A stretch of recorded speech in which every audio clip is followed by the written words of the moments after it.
PM news network और मैं हूं आपके साथ प्रगति ठाकुर। सुप्रीम कोर्ट का एक्शन होते ही घुटनों पर आए मुख्य चुनाव आयुक्त ज्ञानेश कुमार मोदी सरकार को ही फंसा दिया। आपको बता दें कि बड़ी खबर निकलकर सामने आई है कि जिस मसले को लेकर सुप्रीम कोर्ट ने राजीव कुमार को नोटिस थमाया था, उसी मसले पर ज्ञानेश कुमार ने एक्शन लिया है और इतना तगड़ा एक्शन लिया है कि राजीव कुमार के सबसे बड़े फैसले को ही पलट दिया है। तो क्या अब राजीव कुमार को 3 महीने में जेल होगी? क्योंकि आपको बता दें कि एक तरफ कोर्ट ने कहा है कि 3 महीने में एक्शन होगा, तो वहीं दूसरी तरफ संजीव खन्ना के नोटिस ने बवाल किया है। तो क्या हुआ है, क्यों हुआ है, आपको बताएंगे, बयान समेत सारी खबरें भी दिखाएंगे और इस पूरे मामले पर चर्चा करेंगे। हमारे साथ प्रियंका जी मौजूद है, उनसे बातचीत करते हैं। तो प्रियंका जी, नए मुख्य चुनाव आयुक्त ज्ञानेश कुमार को आए अभी 20 दिन भी नहीं हुआ और उन्होंने राजीव कुमार के फैसले को पलट दिया, वो भी इतने बड़े फैसले को पलटा जिसे लेकर विपक्ष ने खूब बवाल किया। सुप्रीम कोर्ट में सुनवाई हुई, तो क्या लगता है अब राजीव कुमार को जेल होगी? जेल भी हो सकती है प्रगति, और राजीव कुमार पर मानहानि का केस भी ठोका जा सकता है। आप अच्छे से जानती हैं कि राजीव कुमार के कार्यकाल में वो हुआ जो कि भारत के इतिहास में कभी नहीं हुआ। किस तरीके से नियम कायदे कानूनों की धज्जियां उड़ाई गईं। और तो और गजब तो तब हो गया जब सुप्रीम कोर्ट के आदेश तक का पालन नहीं किया गया और सीजीआई संजीव खन्ना के भड़कने के बावजूद नोटिस का जवाब तक नहीं दिया गया। वो भी उस नोटिस का जवाब नहीं दिया गया जिस नोटिस के जवाब के लिए टाइम लिमिट का निर्धारण किया गया था।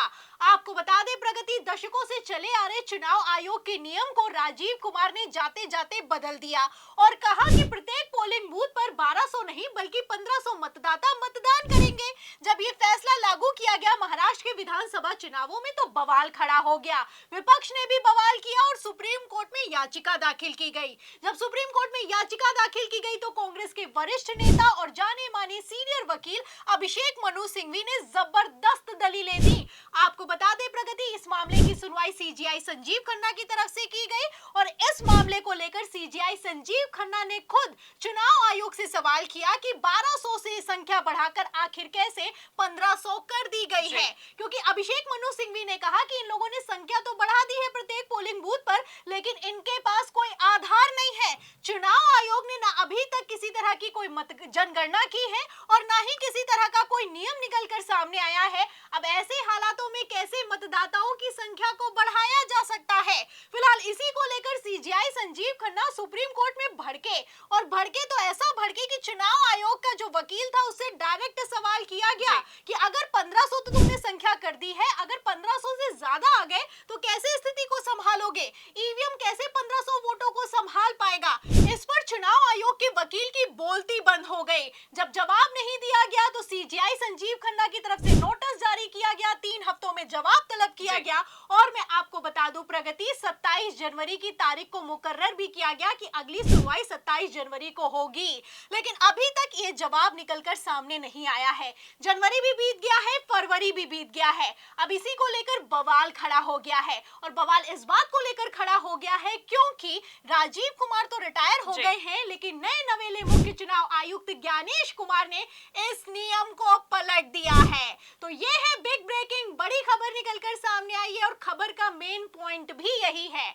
आपको बता दें प्रगति, ज्ञानेश कुमार की तरफ से हाई लेवल मीटिंग बुलाई गई है और इस मीटिंग में एक तरफ ज्ञानेश कुमार ने जहां निर्वाचन अधिकारियों को आदेशित किया है कि आप विपक्षी नेताओं के साथ मीटिंग करके उनकी शिकायतों को दूर करें, वहीं दूसरी तरफ ज्ञानेश कुमार ने सबसे बड़े राजीव कुमार के लिए गए फैसले को एक ही झटके में पलट दिया है। कहना है कि प्रत्येक पोलिंग बूथ पर 800 से 1200 मतदाता वोट करेंगे।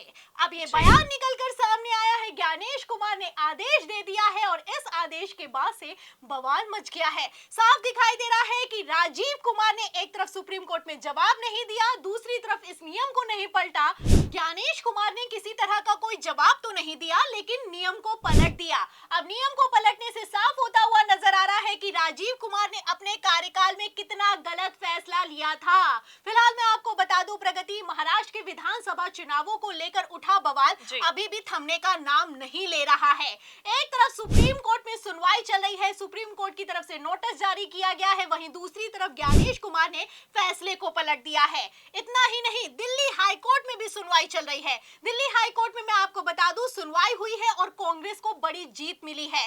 कांग्रेस को लेकर दिल्ली हाई कोर्ट ने साफ साफ कह दिया है कि महाराष्ट्र और हरियाणा विधानसभा चुनावों की जो वोटर लिस्ट है वो 3 3 महीने के अंदर किसी भी हालत में चुनाव आयोग को कांग्रेस को देनी ही होगी। अब आप देख सकती हैं, जब 3 महीने में वोटर लिस्ट निकलकर सामने आ जाएगी तो साफ हो जाएगा कि आखिर ये 1200 के मतदाता आखिर कैसे 1500 कर दिए गए। और ऐसे हालातों में 3 महीने में राजीव कुमार पर सख्त एक्शन भी हो सकता है और अगर देखा जाए तो जेल भी हो सकती है।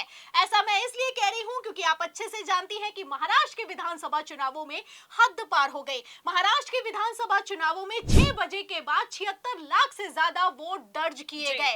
अब इसी को लेकर मैं आपको बता दूं, बॉम्बे हाई कोर्ट में भी सुनवाई चल रही है और बॉम्बे हाई कोर्ट ने पूछा है चुनाव आयोग को नोटिस जारी करके कि आप ये बताइए कि आखिर के घंटे में आखिर कैसे इतना भारी मतदान दर्ज किया जा सकता है। तो नोटिस पर नोटिस जारी किए जा रहे हैं। सुप्रीम कोर्ट का नोटिस पेंडिंग चल रहा है, बॉम्बे हाई कोर्ट की तरफ से नोटिस निकलकर सामने आया है, दिल्ली हाई कोर्ट की तरफ से चुनाव आयोग को आदेश दिया गया है।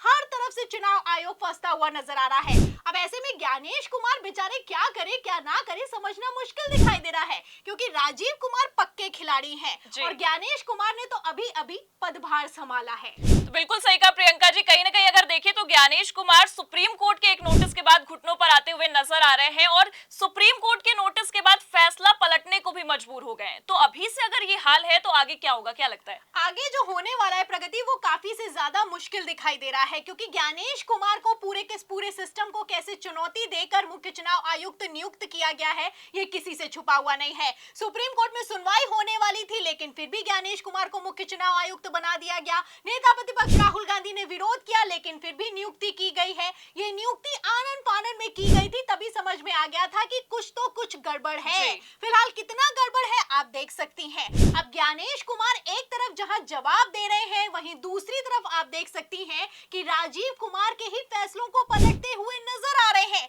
ऐसे में गृह मंत्री अमित शाह ने मुख्य चुनाव आयुक्त ज्ञानेश कुमार को बना तो दिया है लेकिन अफसोस की बात यह है कि ये ज्ञानेश कुमार है, राजीव कुमार नहीं। फिलहाल जैसे सुप्रीम कोर्ट से लेकर हाई कोर्ट में सुनवाई चल रही है और तो और नोटिस पर नोटिस जारी किए जा रहे हैं।